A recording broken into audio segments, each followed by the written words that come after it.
নমস্কার বন্ধুরা, আমার চ্যানেলে সবাইকে স্বাগত জানাই। মহাদেবের আশীর্বাদে আশা করছি সবাই ভালোই আছেন, সুস্থই আছেন। চলছে এখন শ্রাবণ মাস, দেবাদিদেবের মহাদেবের প্রিয় মাস এই শ্রাবণ মাস। আর শীঘ্রই আসতে চলেছে বন্ধুরা শ্রাবণের দ্বিতীয় মহা সোমবার, 29শে জুলাই, বাংলার 13ই শ্রাবণ।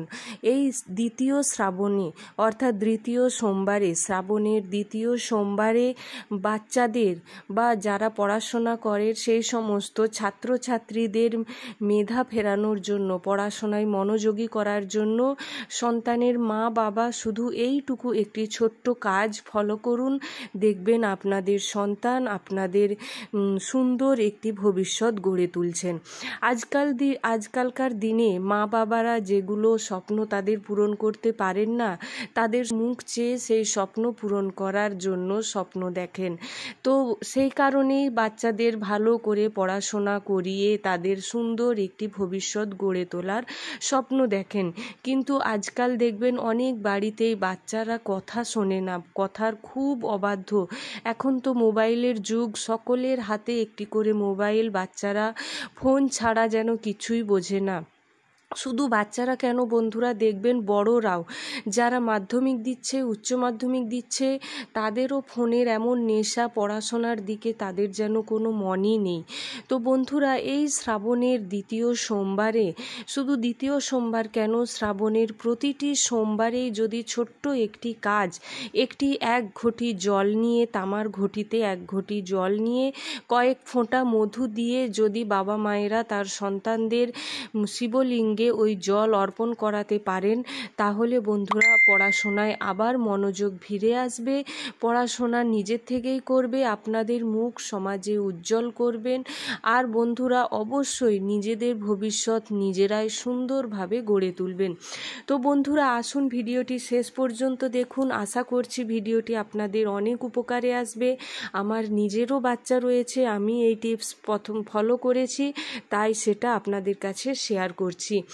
তো কিভাবে জলটা দেবেন বা তার সাথে সাথে আরও কয়েকটি নিয়ম রয়েছে, এই নিয়মগুলো অবশ্যই আপনাদের পালন করা উচিত। প্রথমেই বলবো বন্ধুরা, আপনাদের সন্তানদের কারোর সাথে তুলনা করবেন না। ফার্স্ট টিপস এটাই। ধরুন আপনাদের ক্লাসের বাচ্চাদের ক্লাসের অনেকেই মেধাবী ছাত্রছাত্রী রয়েছে, ওই স্টুডেন্টদের সাথে নিজের সন্তানের তুলনা কখনো করবেন না। ওদের কথা বলে আপনাদের সন্তানকে ছোট করবেন না, যে তোর বন্ধু বা তোর বন্ধু বান্ধবী এত ভালো নাম্বার পেয়েছে, তুমি কেন এত ভালো নাম্বার পাচ্ছ না। ওনার সাথে তার সাথে নিজেদের সন্তানের কখনো তুলনা করবেন না। দেখুন বন্ধুরা, ক্লাসে ফার্স্ট বয় একজনই কিন্তু হয়, কিন্তু মতো মানুষ যে হয় তাকে সারা জীবন মনে রাখে। দেখুন বন্ধুরা, প্রতিটি যে মার্কশিট, যে রেজাল্ট করে থাকে, সেই সমস্ত রেজাল্ট কিন্তু কেউ মনে রাখে না। শুধু মনে রাখে মাধ্যমিক, উচ্চ মাধ্যমিক, গ্র্যাজুয়েশন, এই সমস্ত রেজাল্টগুলোই কিন্তু সকলে মনে রাখে। সে ক্লাস 3-তে কী পেলো, ক্লাস 5-এ কী পেলো, ক্লাস 9-এ কী পেলো, তাও কেউ মনে রাখে না। শুধু দেখে ক্লাস 10, ক্লাস 12, আর এরপরে যে যেমনভাবে পড়াশোনা করবে তেমনই। ক্লাস 10 আর 12-এর রেজাল্টের ওপর ভিত্তি করেই কিন্তু সন্তানের ভবিষ্যৎ গড়ে তোলা যায়। তাই প্রথম থেকেই, ছোট্ট থেকেই সন্তানের ওপর প্রেসার চাপাবেন না, ওকে বোঝাবেন, বুঝতে সাহায্য করবেন। আর কখনোই অন্য বাচ্চাদের সাথে আপনারা তুলনা করবেন না। প্রথমেই বলবো বিছানা, তারপরেই বলবো বন্ধুরা, বিছানা বা বেডে বসিয়ে বাচ্চাদের কখনো পড়াবেন না। বাচ্চাদের পড়াশোনার জন্য আলাদা একটা রুম বেছে নিন। যদি সম্ভব না হয় আলাদা রুম বাছার, তাহলে বন্ধুরা অবশ্যই বিছানার বা বেডের পাশেই একটা ছোট্ট চেয়ার টেবিলের ব্যবস্থা করুন। চেয়ার টেবিলও রাখার মতো যদি পজিশন না হয়, মেঝেতেই, মাটিতেই কোনো শতরঞ্জি বা কোনো কিছু পেতে নিয়ে ওর ওপর বসে পড়াশোনা করান। বেডে বা বিছানায় বসিয়ে কখনো পড়াশোনা হয় না, তপস্যা হয় না। আর তপস্যারই সমান হলো এই পড়াশোনা। বিছানা হলো নিদ্রায় যাওয়ার, ঘুমানোর জায়গা, বিশ্রামের জায়গা, ওখানে বসিয়ে কখনোই পড়াশোনা হয় না। অবশ্যই মেঝেতে বসিয়ে পড়াশোনা করাবেন। তারপর দ্বিতীয়ত বন্ধুরা, আপনারা যদি পড়াশোনার জন্য আলাদা কোনো রুম বেছে নেন, ওই রুমটিতে অবশ্যই পারলে হালকা সবুজ রঙের কালার দিয়ে বাচ্চাদের মনোভাব আসবে, পড়াশোনায় মনোযোগ আসবে, বাচ্চাদের মন শান্ত হবে, ধীর স্থির হবে, চঞ্চলতা কমবে। এছাড়াও ওই রুমের মধ্যে কখনো কোনো দুর্ভিক্ষের ছবি, যেমন যুদ্ধ করার ছবি বা মহাভারতের যে যুদ্ধক্ষেত্রের ছবি, এই সমস্ত ছবি কিন্তু লাগাবেন না। তীব্র হিংস্র পশুর ছবি, বাঘের ছবি, এই সমস্ত ছবি লাগাবেন না। সুন্দর দেখবেন রং বেরঙের পাখির ছবি লাগান। তারপর যেই ঘোড়া দৌড়চ্ছে, দুরন্ত ঘোড়া, 7টি ঘোড়ার ছবি লাগান। উদীয়মান সূর্যের ছবি লাগান, ভোরের আকাশে সূর্য উঠছে সেই সমস্ত ছবি লাগান। মা সরস্বতীর ছবি তো দেবেনই দেবেন, তবে অবশ্যই হিংস্র পশু বা মারামারির ছবি, এই সমস্ত ছবি থেকে এড়িয়ে চলুন। এছাড়াও বন্ধুরা, যখন সে টেবিল চেয়ারে পড়াতে বসাবেন, অবশ্যই পড়া শুরু করার আগে মা লক্ষ্মীকে তো, মা সরস্বতীকে তো স্মরণ অবশ্যই করা উচিত। প্রতিদিন মা সরস্বতীর পায়ে অবশ্যই একটি করে ফুল দিয়ে সন্তানরা যদি পুজো করে থাকেন, অবশ্যই পড়াশোনায় মনোযোগ আসবে। তো বন্ধুরা, আসুন জেনে নিন যে এই শ্রাবণ মাসে কি এমন করলে বাচ্চারা নিজের থেকেই পড়াশোনায় বসবে, নিজেই তাদের মনোভাব ফিরে আসবে, পড়াশোনায় আপনাদের কথা মেনে চলবে, অবাধ্য সন্তান বাধ্য হবে। কি করবেন? প্রথমেই আমি বলেই দিলাম, একটি ছোট্ট তামার ঘটি নেবেন, 1 ঘটি জল নেবেন, কয়েক ফোঁটা মধু ওতে দেবেন। তারপর সন্তানকে দিয়ে ওই জল ওম নমঃ শিবায় বলতে বলতে মহাদেবের বা শিবলিঙ্গের মাথায় ঢালতে বলুন। এই শ্রাবণের প্রতিটি সোমবারেই করতে বলুন।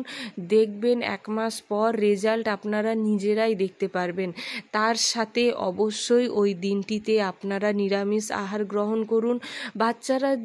বাচ্চাদের দিয়েও নিরামিষ আহার গ্রহণ করান। যদি না পারে বাচ্চারা, সেক্ষেত্রে আপনাদের অবশ্যই এই কাজটি করা উচিত। আর এই দেবাদিদেবের মহাদেবের প্রিয় মাস শ্রাবণ মাস, সকলেই জানেন সমুদ্র মন্থনের ফলে মহাদেব যে বিষ পান করেছিলেন, তাকে শান্ত করার জন্যই এই জল ঢালা। তো দেখবেন মধুর ব্যবহার ছোট্ট থেকেই হয়ে আসছে।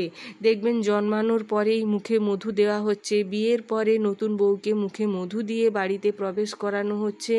এই মধুর ব্যবহার বলে ভিডিও আর বড় করব না। অবশ্যই আপনারা এই ছোট্ট কাজটি করুন, দেখবেন সফলতা পাবেন।